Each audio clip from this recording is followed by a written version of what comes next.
My name is Dan Jernigan II. I hail out of Sacramento, California. I am the 2010 Team Speckled Goose World Champion. I placed third last year in the California State Canada Goose contest, and this year I placed third in the Oregon West Coast Live Speckled Goose contest. I've competed in others, but I think I just donated money.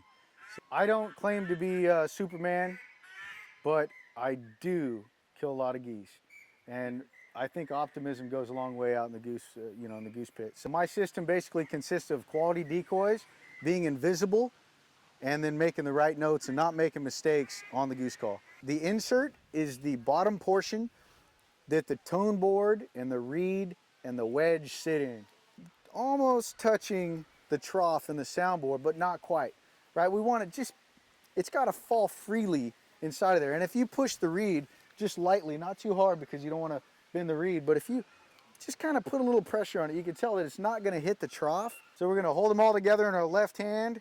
Pretty much the reed is in the tone channel. We're going to push them all together nice and smooth, snugly fitting in there. What I do first and foremost is take and I make the alligator and I pinch it. My thumb goes right on the bottom of the call and my index finger wraps perfectly around, just like that. To produce all of the back pressure we need to make a cluck, a moan, and some other stuff, but I won't throw any of that in yet.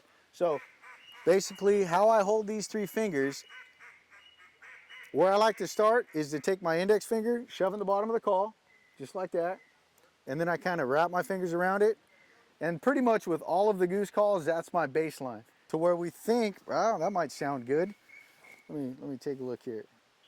So it was on the ground, but now open it up just a little bit. You don't want it to break, right? No, yeah, just, we don't want to break. If you pucker with the Canada Goose call, you're going to get a lot of wind drift on the side of the mouthpiece, and it's not going to really produce a very good tone. We're ready to actually push through the moan to a cluck. So it's going to be is what we were doing originally. Now we're going to add something.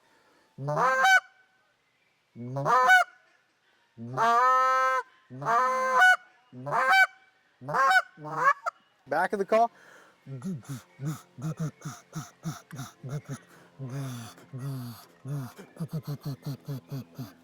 And it's me.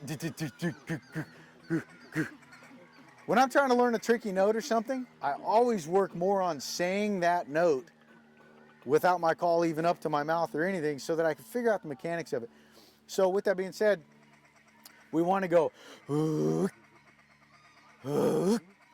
That's what we're trying to do. So at the end of the, you want to feel pressure because you're trying to push air out, but you're stopping that air with the back of your tongue.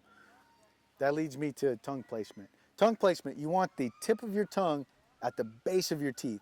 So not just at the bottom of the tooth itself, but down below where you can feel, I'm feeling the bottom of the root kind of. It's, it's about this much, maybe a ½ inch below the bottom of the teeth. So that's where I keep my tongue when I'm blowing the call. And I'm almost always making some kind of a gravelly noise. So,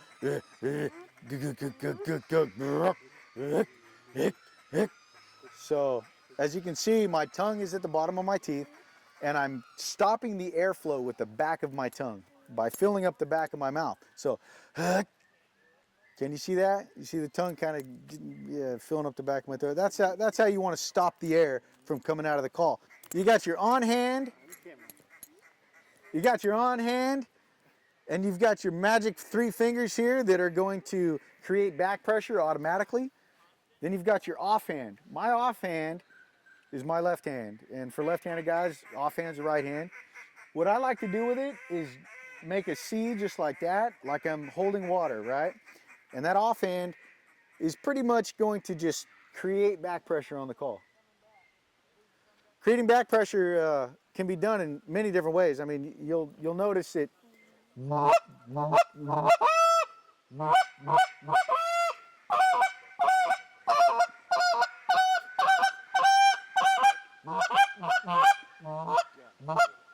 right? So that was all accomplished. I never moved my on hand at all through that whole series.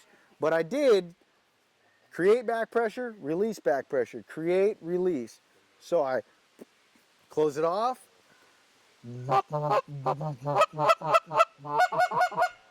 Right? Just by changing my hand position. The reed is going to be vibrating with a single tone.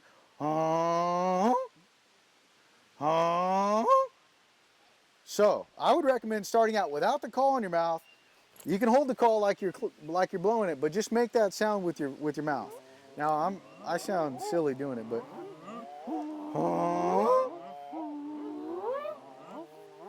make sure it breaks. It's got a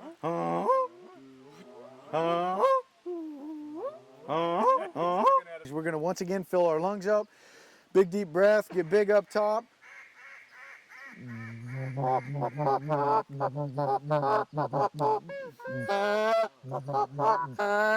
Here it is.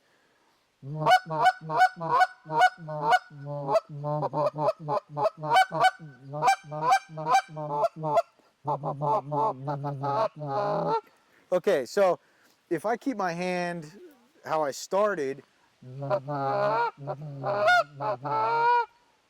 it doesn't sound very good, but if I just choke it down just a little bit, I was choking it down.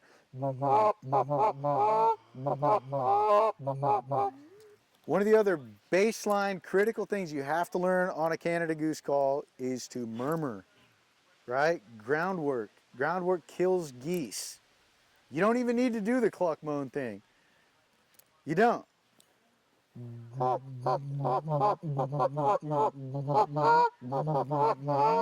If you're in the right spot, some great looking decoys like that, and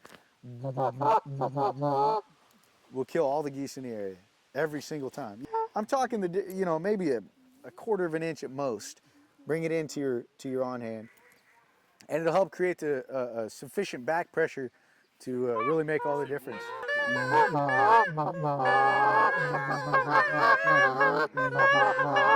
I know a couple notes, but now what? There's all these trick notes.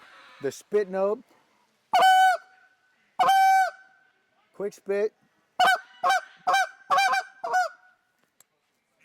What are you going to do with that? Where do you throw it into a sequence? When am I going to use that note? Well, for me, I like to be loud and proud when they're out, really far out, hundreds of yards, and I'm just trying to get their attention.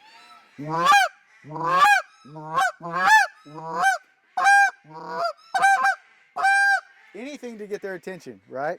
Now, we didn't really go over expanding on the moan and the cluck, but as you can hear, the things that I was just doing, that's all it is taking that fundamental baseline note you were making and exaggerating parts of that note. So,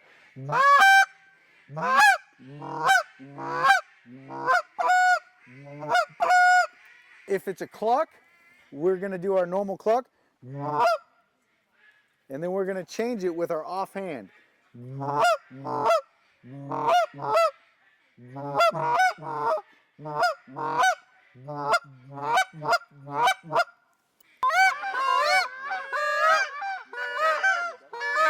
Push a little bit harder. You got to blow harder. I don't puff from my mouth. If I'm blowing from my neck up, it's going to make.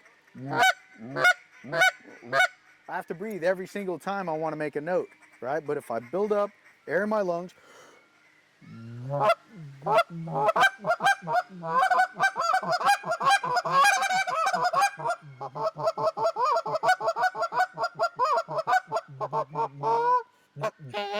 make sure you don't move anything. See, that's the worst thing we can do. So we keep this hand's pretty tight.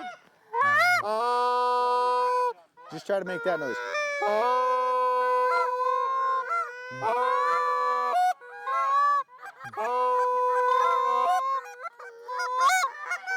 Very close. Yep. There you go.